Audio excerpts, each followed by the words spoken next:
Well, for more on this, we can talk now to Marina Miron. She is a researcher at the War Studies Department of King's College, London.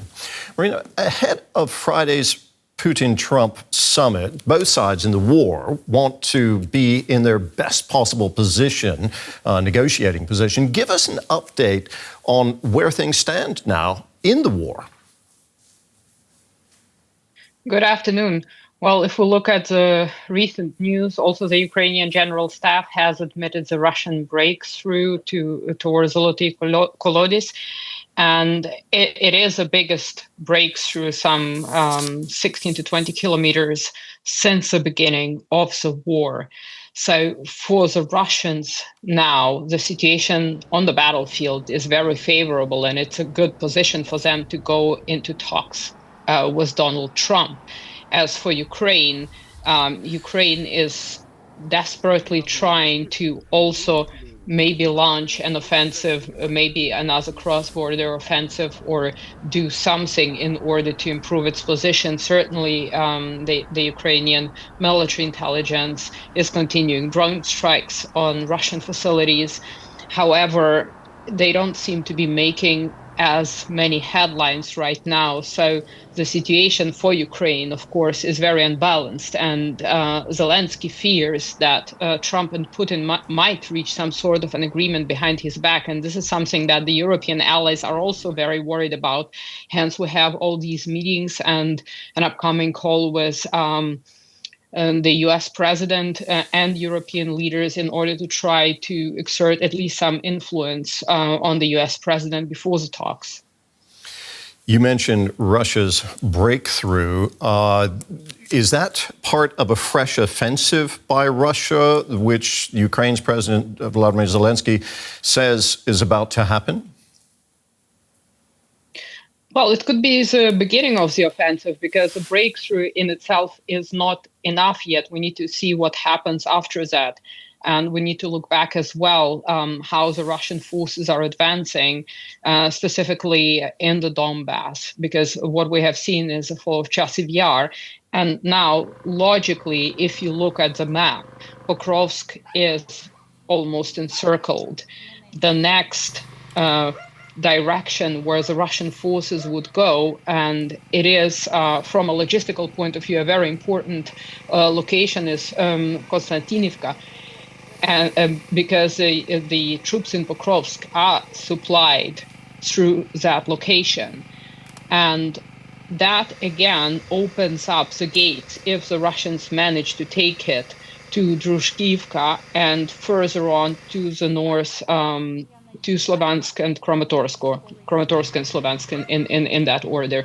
So basically, overall, there is a danger that the Russians could, from the Ukrainian perspective, reach one of their aims and retake key locations in the Donbass and control the Donbass almost in its entirety.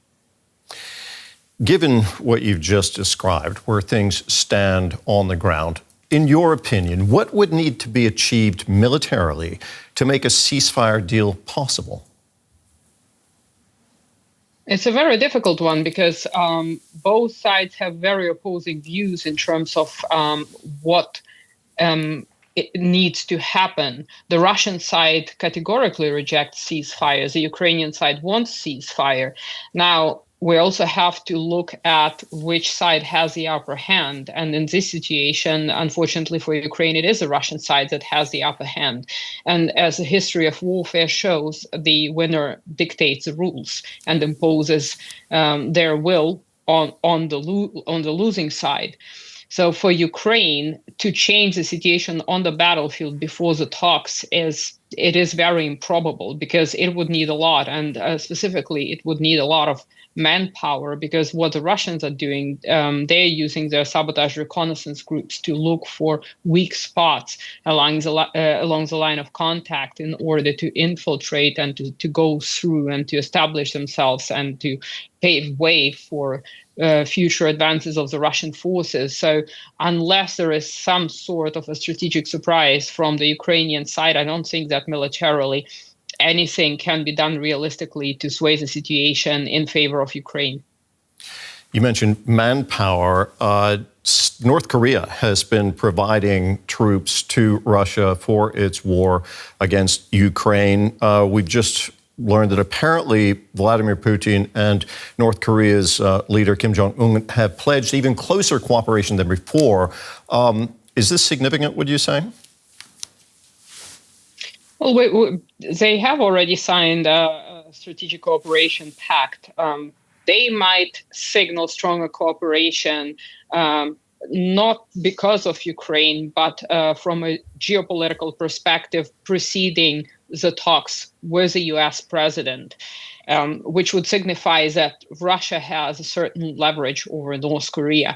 And of course, there are ways of cooperation, such as exchange of technical knowledge. And I think the concerning thing is not what North Korea can give to Russia, but the other way around, because the Russians can also share their technical knowledge with the North Koreans, which would put the United States under threat. Marina, thank you very much. That was Marina Miron of King's College London. Thank you for having me.